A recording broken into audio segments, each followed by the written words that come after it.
Good morning. Welcome to Inquisition Update. My name's Tom Fress, and I'll be your host for the next hour. Thanks for tuning in this morning, and it's my pleasure to be here. I wish now to continue our reading and discussion of the book The Papacy and the Civil Power by R.W. Thompson, probably one of the most important books that I've ever read here on Inquisition Update. Important not just for me, but for every American.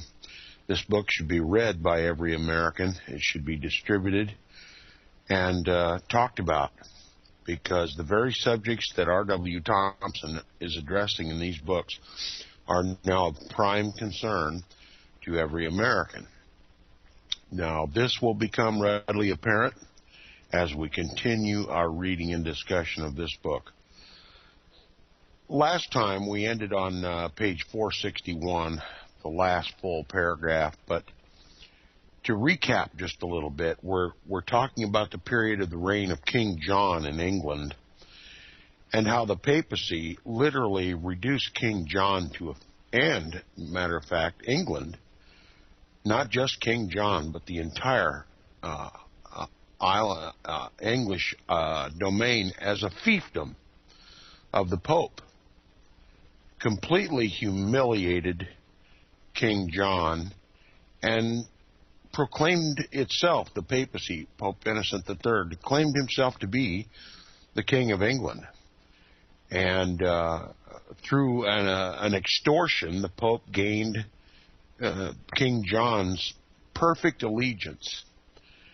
And in an attempt to appease the English barons and the people who demanded their rights, King John granted the Magna Carta, which the papacy viewed as an unacceptable extortion of the Pope's divine right to rule as he sees fit, and giving the rights of the people to govern. Now, the papacy believes that it is the replacement of the Son of God on earth, that it has the sole prerogative in the world to rule. And it rules not at the behest of man, but at the behest of God. And it is through that divine right that the Pope asserts to itself the right to seat and unseat the kings of the earth, and they rule at the Pope's behest. And that at the bottom of this pyramid of power are the people, which have no right to govern, no right to rule, that they must be ruled by the vicar of Christ through the kings that the Pope picks.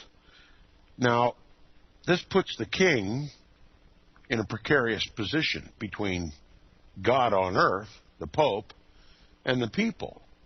The Pope insisting that the people are slaves and to be governed, and the people asserting that they are the temples of the Holy Spirit in possession of God himself within their spirit, his law written upon their hearts, and they don't need a king or a pope.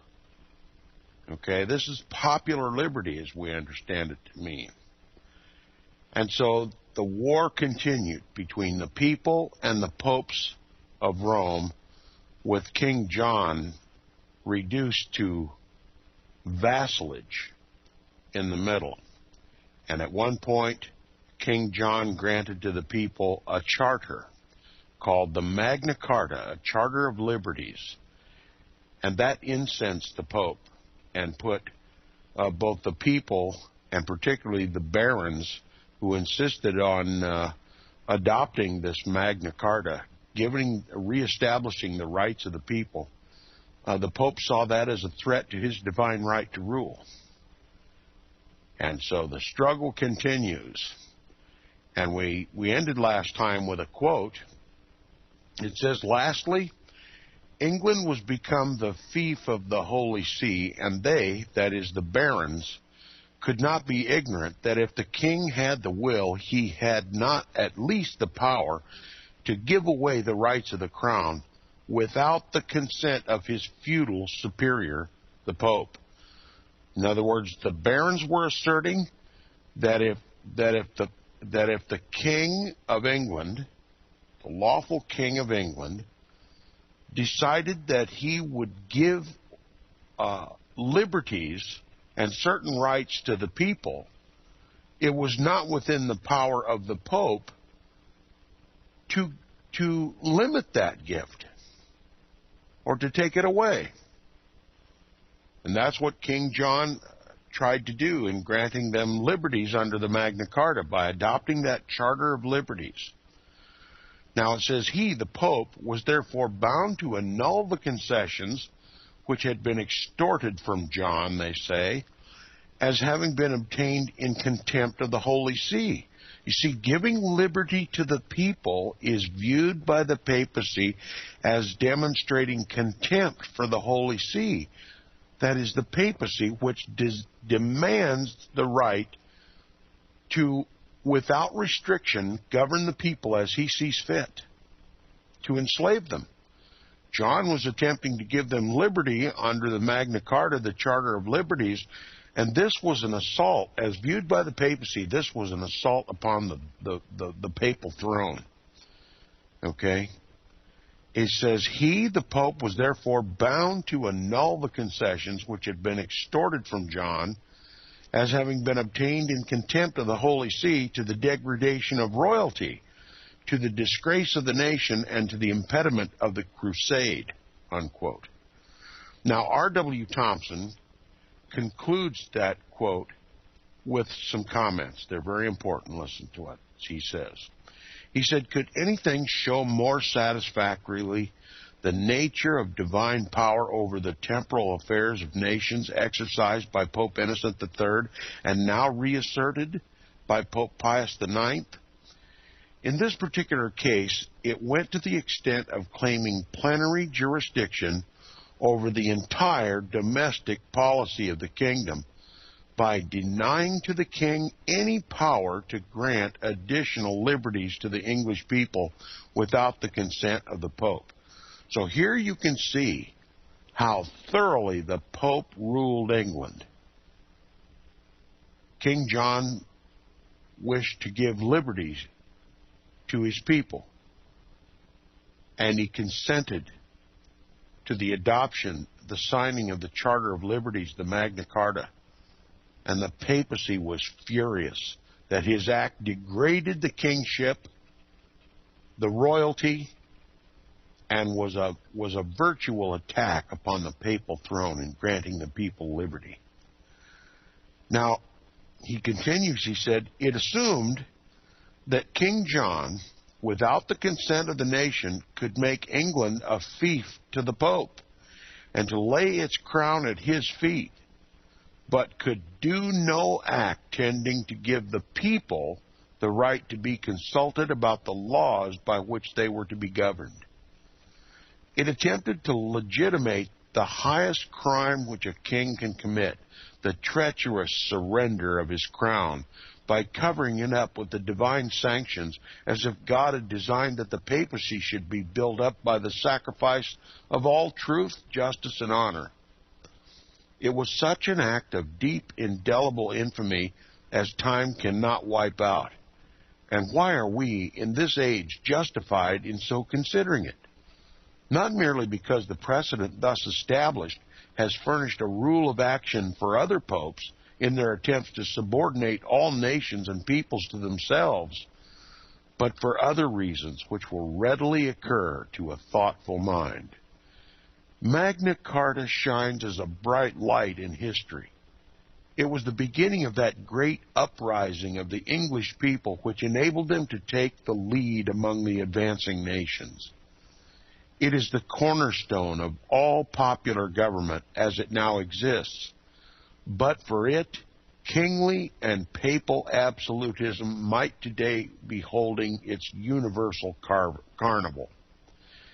And yet we're told by an infallible pope that such an act, so glorious in all its consequences, was, quote, in contempt of the Holy See, unquote. Why? Because it tended to the degradation of royalty by putting into the hands of the people rights which they derive from God and nature.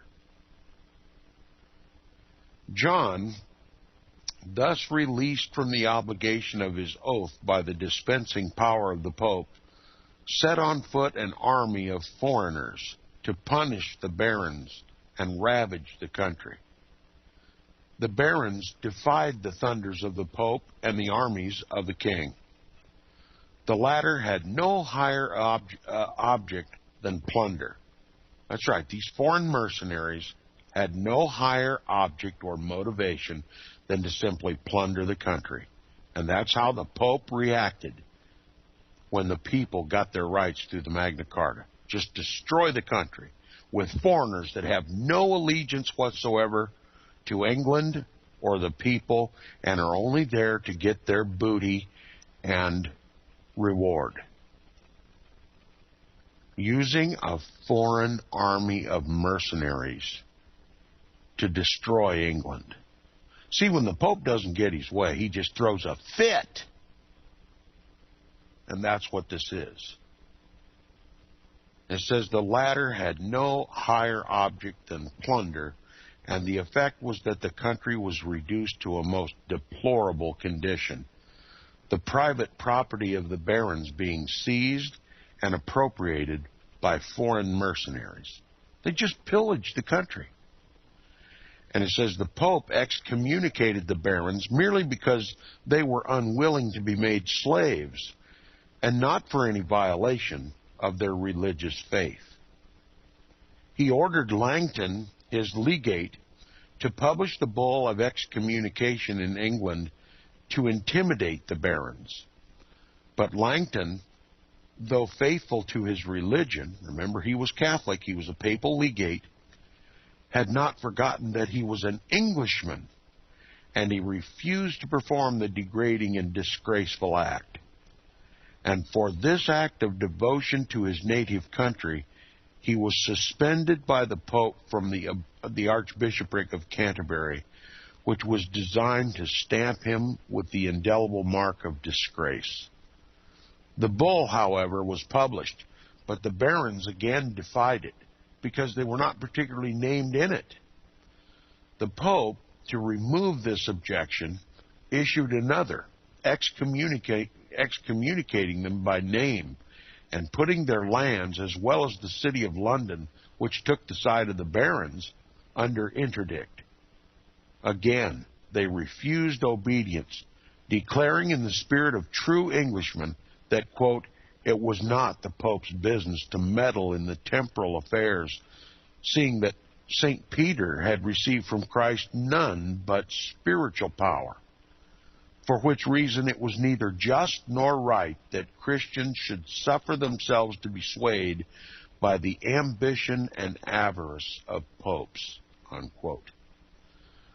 They were Roman Catholics in religious faith, strongly attached to their church and the traditions of its early purity and greatness, but unwilling to surrender the independence of their country to either a treacherous king or a domineering pope.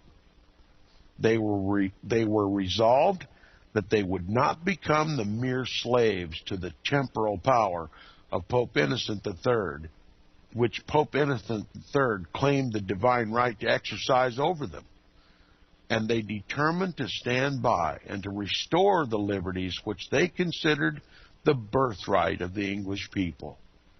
They did this with a courage which has endeared to every lover of popular liberty the memory of these hardy but unlettered old barons, who defied not only the king, but one of the most powerful and ambitious of the popes. Their firm adherence to their demand for freedom kept the principles of English liberty alive in the minds of the people, and who had never yet forgotten their ancient Christianity or the teachings of their Saxon ancestors.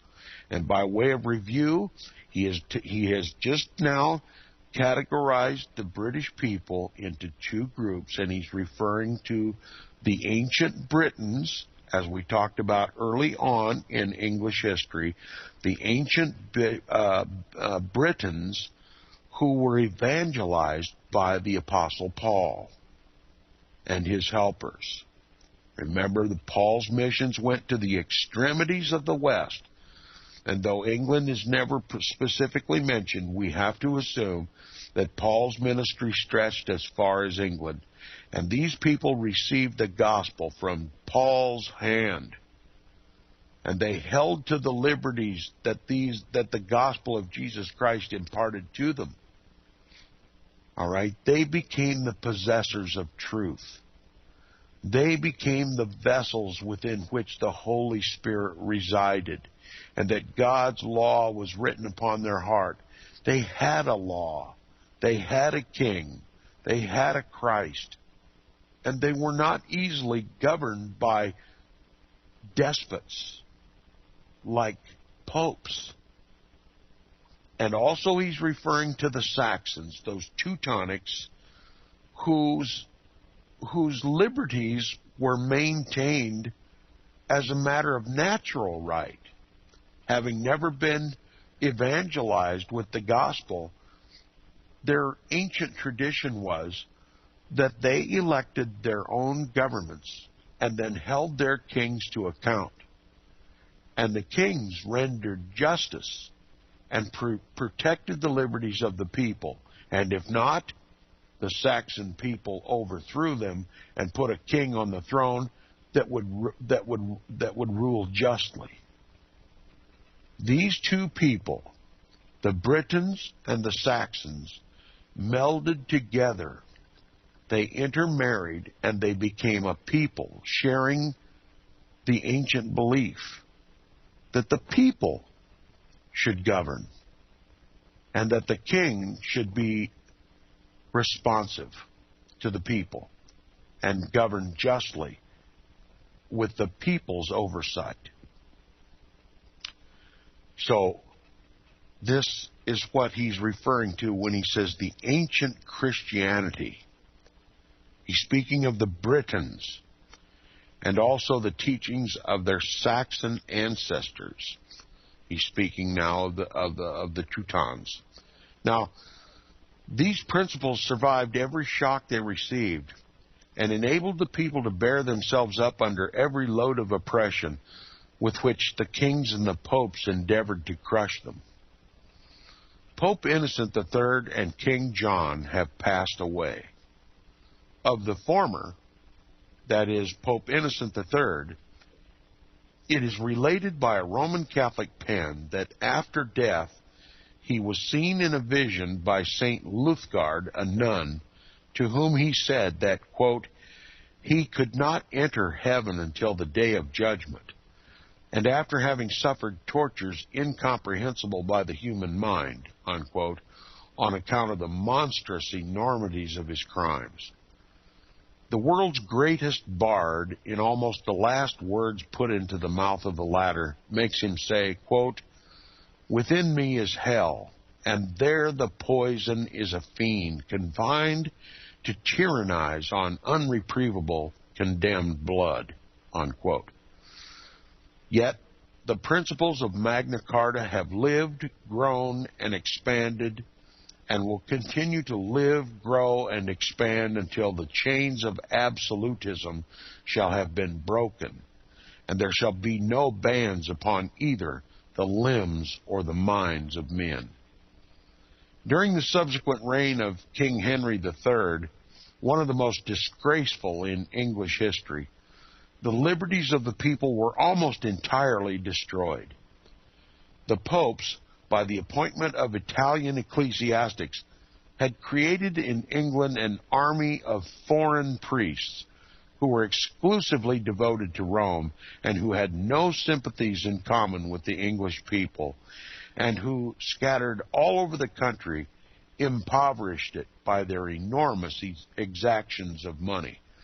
Now, we even suffered a period of this in this country where the papacy flooded the United States with foreign priests who had no loyalty to America whatsoever, had no filial bond with the Roman Catholics of this country, and were loyal strictly to the Pope. They were in a foreign land. They were simply doing what the Pope told them to do.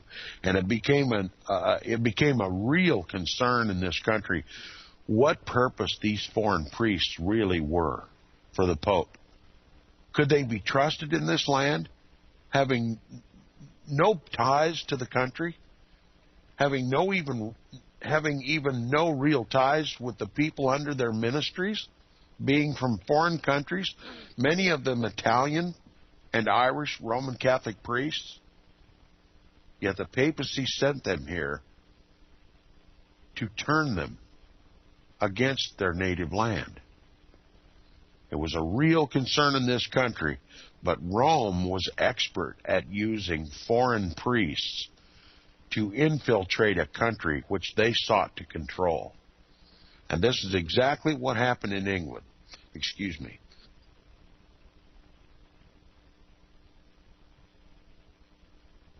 Okay, again, we're talking about the papacy's attempt to maintain its iron grip on England. And it says, during the subsequent reign of Henry III, one of the most disgraceful in English history, the liberties of the people were almost entirely destroyed.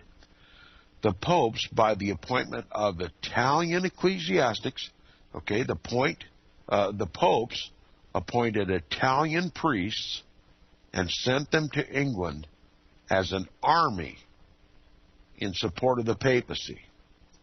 So we have Roman Catholic priests coming into the country under the guise and protection of religious liberty, and they're simply CIA agents for the Pope. Okay? The popes, by the appointment of Italian ecclesiastics, had created in England an army of foreign priests who were exclusively devoted to Rome, who had no sympathies in common with the English people, and who, scattered all over the country, impoverished it by their enormous exactions of money. Okay? They're going to rob the people of the money. Now, the king, obeying the Pope, also made an effort to annul the Great Charter. That's the Magna Carta, although he had solemnly promised at the beginning of his reign to observe it. He excused himself for this attempt to violate his promise upon the ground that he was a minor when it was made. The Pope and the king, quote, mutually stood by one another whenever the business was to extort money, unquote, from the people. The Pope made every possible effort to alienate the affections of the king from his English subjects by causing him to call still more foreigners devoted to the papacy to assist him in conducting public affairs. So here you see these priests aren't in the country to just, quote-unquote, preach the gospel. The gospel is the farthest thing from their mind.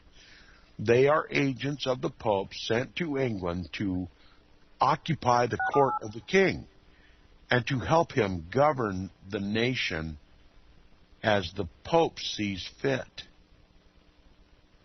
And that's the same concern that was once held in this country regarding the foreign priests that Rome had sent here. And it's the same concern today as it was then. It's just not acknowledged or talked about. The priests of Rome, whether they be domestic Americans or Italian or Irish or German or what, have their first loyalty to the Pope. Now we'll continue. It says the Pope made every possible effort to alienate the affections of the king from his English subjects by causing him to call still more foreigners devoted to the papacy to assist him in conducting public affairs. That's right. These foreigners brought to England were simply to help the king govern the nation according to the dictates of the papacy. And it was necessary to use foreigners because had they used domestics, they would have had some loyalty to the people. some loyalty to the nation, a natural aversion to the fomentation of civil wars that ravaged the country. Okay, they would have sought to make some appeasement between the people and the king, or to ally, if possible, the people and the king, to make them a people and to cut the Pope out. That system never works for the papacy. So foreigners are crowding the court of King Henry III to make sure that the Pope remains in control. All right? Now, it says, and when Parliament complained of this, the Bishop of Winchester, speaking for the Pope, rebuked them upon the ground that it was an encroachment upon the royal prerogative, unquote. Nearly all the money of the kingdom was remitted to Rome. There's the bottom line. It was all about money. And it was all about taking the money from England and sending it to Rome. And it says, and the Pope acquired such power over King Henry III that under the threat of excommunication, he obtained a renewal of the concession of John that the crown should remain in vassalage to the Holy See. All right? Simply means that the Pope is the one who truly wears the crown of England. All right? At this point, Henry is just simply an administrator for the Pope. He has no loyalty to the people. And every attempt to give liberties to the people and to reign for their benefit is seen as an encroachment or a violation of the Pope's divine right to rule. Now, it says the English bishops, stimulated by the Pope, claimed jurisdiction over civil affairs. All right? What's the rightful affairs of a bishop? The gospel of Jesus Christ. Now we're talking about the definition of a bishop in the Bible is the gospel of Jesus Christ and to be a servant to the people. That's what a bishop is to be in the Church of Jesus Christ. A servant of the people. But these bishops, these Roman Catholic bishops, answered to the Pope, not to the people. And they claimed jurisdiction in civil affairs, not religious affairs. They were governors. And that's the position the bishops of Rome always assume wherever they are, and that means everywhere. Roman Catholicism is a global religion, but you must understand first and foremost that a Roman Catholic bishop is a political power, not a religious one. Okay, they promote their religion by getting control of the civil power and imposing Roman Catholic canon law through civil law. So they first and foremost rule in the halls of government.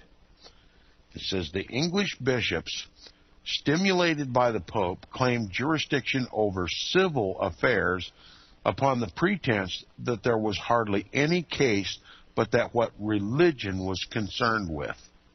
The logical result of the papal demand that the Pope shall be regarded as infallible upon all questions of morals as well as faith. Okay?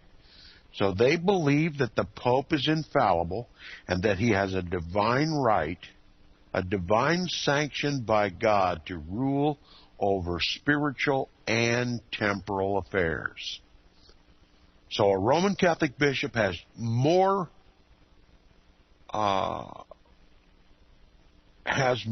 authority in the halls of government than he even does in the church, because the moral or the temporal affairs of the Roman Catholic Church are paramount. And it's only through their control of government that the Roman Catholic Church is supported. I've said this before, and maybe it'll sound a little bit repetitious to my regular listeners, but we have to understand that Roman Catholicism, let me put it this way. People do not become Roman Catholics.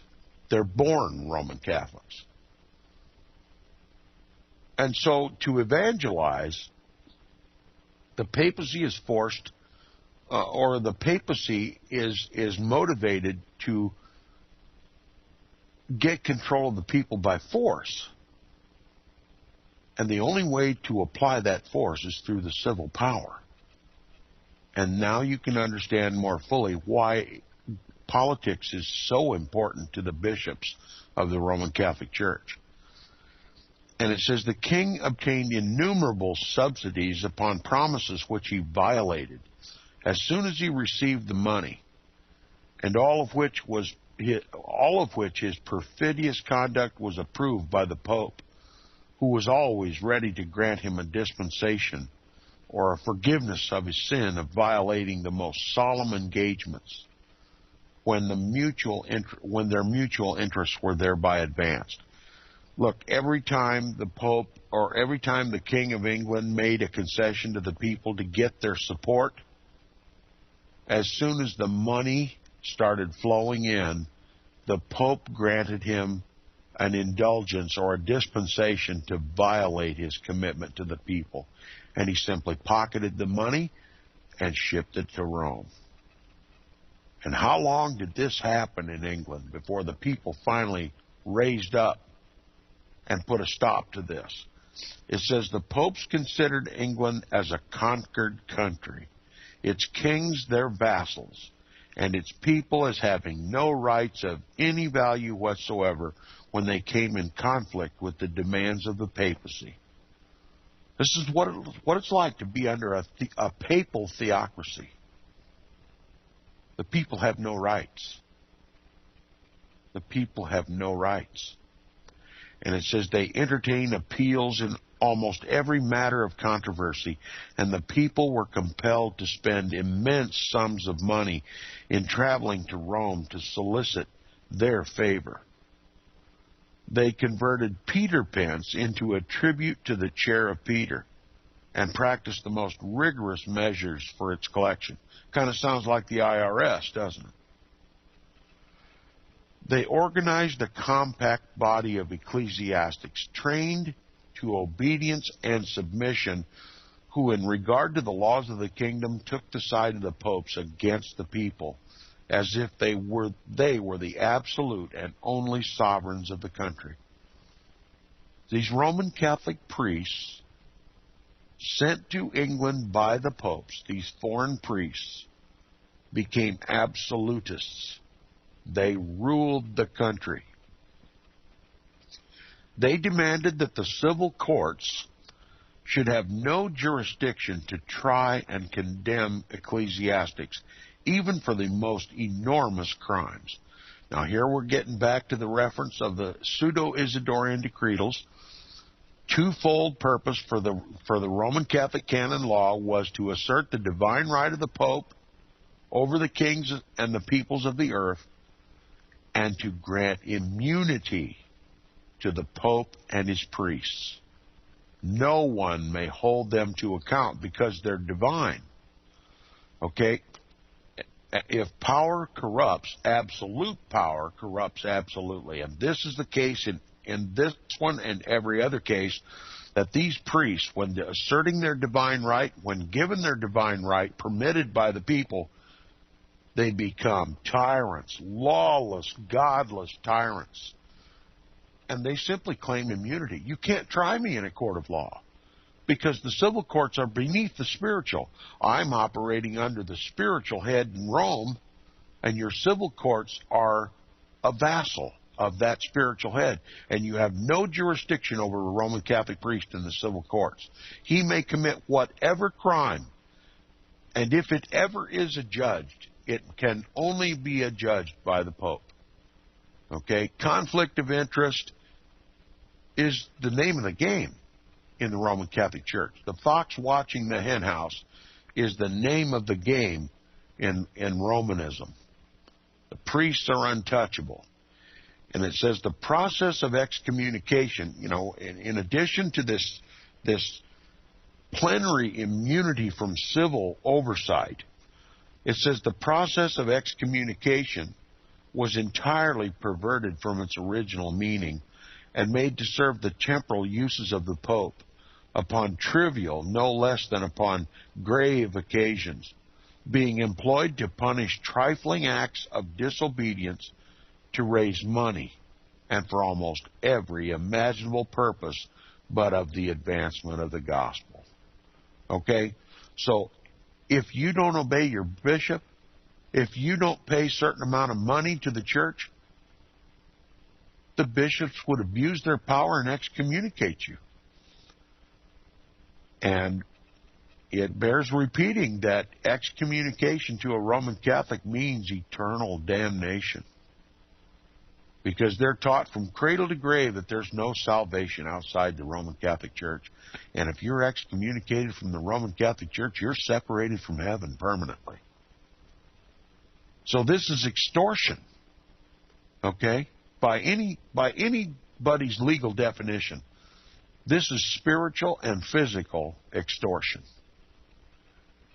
And it says, it would be impossible to enumerate indeed within a compass less than a volume the outrages and enormities practiced in England during this gloomy period by kings and popes who considered the assertion of any singular popular right as a crime which God had appointed them to punish.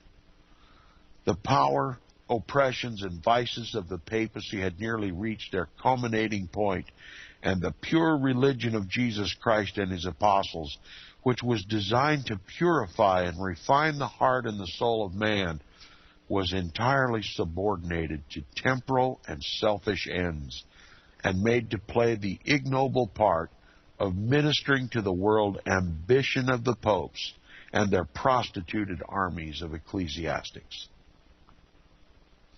The barons would have been unworthy of the name of Englishmen if they had not resisted these encroachments upon the rights and liberties of the people, with those interests and happiness of their own had now become inseparably identified. Okay? So because of the mutual oppression of the popes and the kings against the people, the bishops, or the barons, sided with the people. Okay? And it says the reciprocal hatred which had once existed between the Anglo-Saxons and the Normans. Remember, the Britons, or rather the barons, were Normans.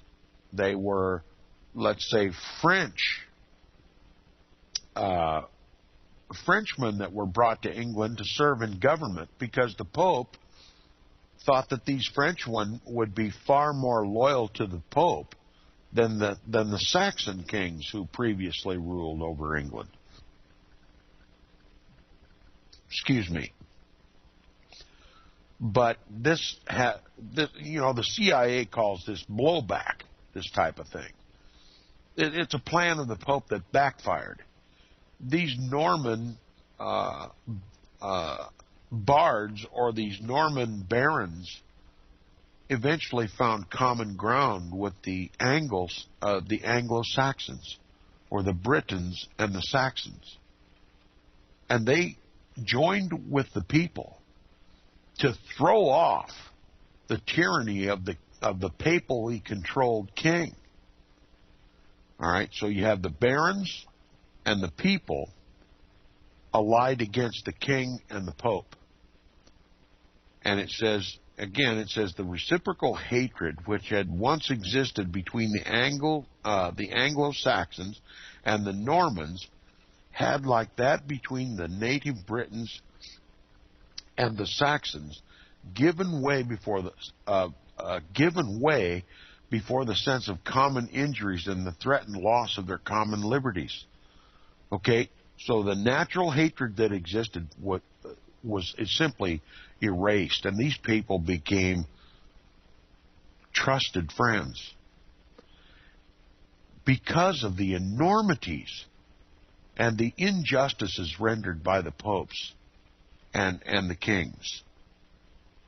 Now, here I'm going to stop and read a note that R.W. Thompson includes in the book right here.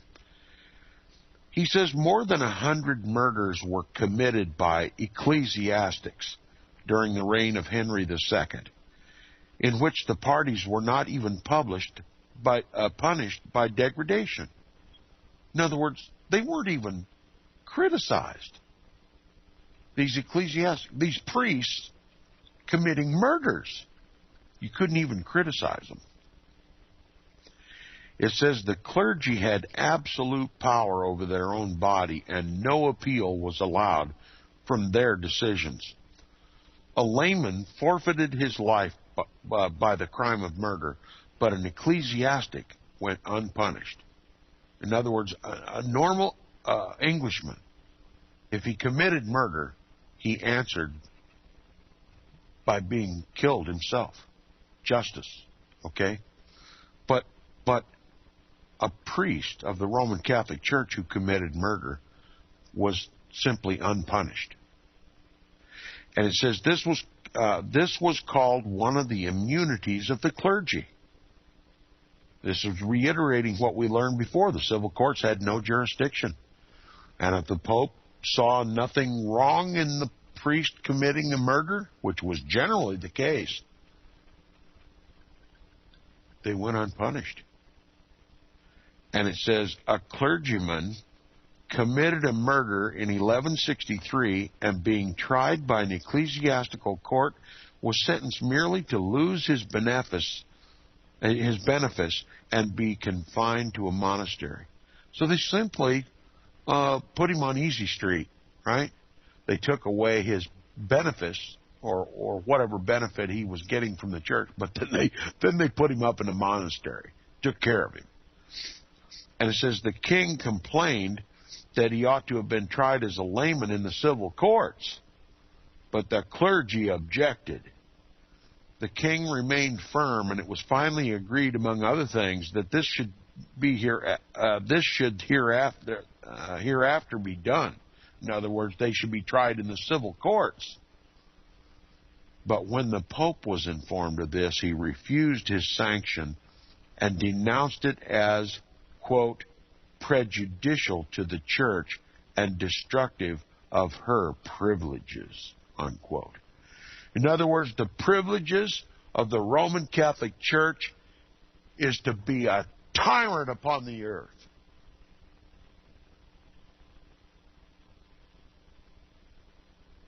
Completely immune from both the laws of God and the laws of men. And this is the very attitude that lies behind the global priest pedophile pandemic. And it's up to the people of this world to put a stop to it and to insist that these priests be tried in civil courts. And I don't advocate vigilante justice. But I'll tell you what, it would take a power from heaven itself to stop me from rendering justice to a Roman Catholic priest that abused my little boy. And my heart goes out to every victim of these pedophile priests. Their hearts screaming out for justice.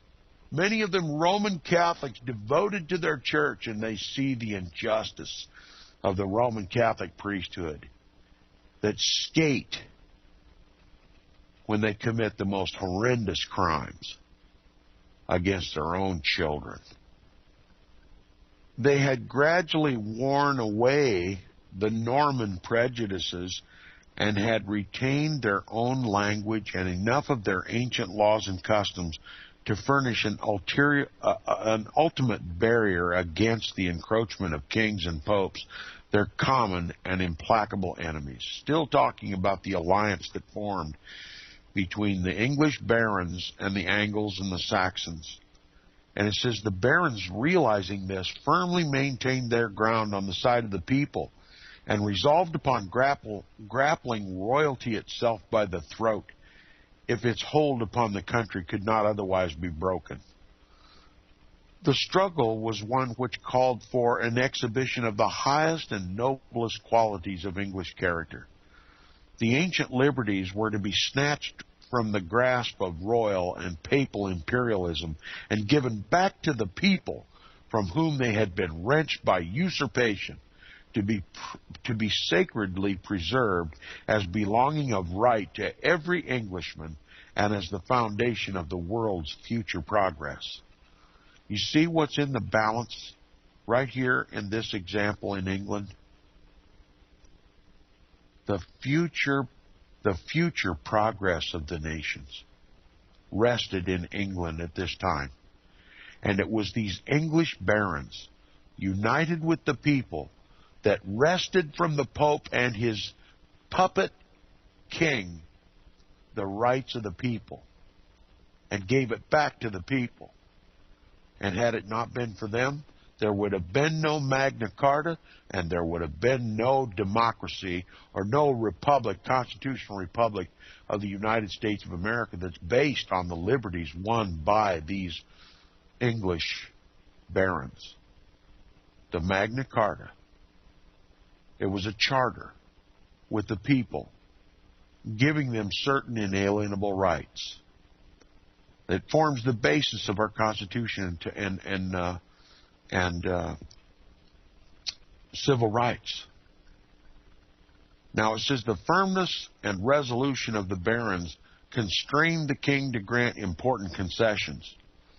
24 commissioners were appointed, one half by the king and the other by the barons, to provide redress for public grievances. These provided for the confirmation of the Great Charter, the Magna Carta, and the introduction for the first time of the representatives of the commons, that is, of the people, into Parliament. You see what they got from the Magna Carta? The House of Commons. The people literally had a voice in government, an accepted, established, and permanent role in government. That's the Magna Carta. And it says, the establishment of this House of Commons for the people into Parliament, a measure imperfect as it was at first, which was based upon the natural and inalienable right of the people to give or withhold their assent to all laws by which it is proposed to govern them. Representative government.